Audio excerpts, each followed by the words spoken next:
সবাইকে স্নান টান হয়ে গেছে, সব কিছু রোদে দিয়েছি, শুকায়নি কিচ্ছু, মেঘলা মেঘলা মেঘলা করে রয়েছে। এদিকে ঘুমাচ্ছে, 2:30 বাজে। তোমাদের দুপুরে খাবার শেয়ার করছি। এ দেখো ভাত, বেগুন দিয়ে বাটা মাছ, বিট ভাজা করেছি মটরশুঁটি সিম দিয়ে, আর এখানে পাকা টমাটো ভাজা।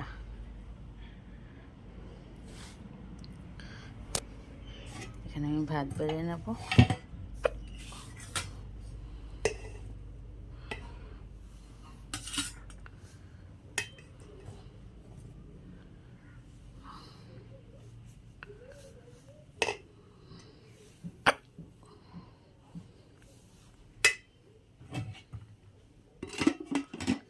এটা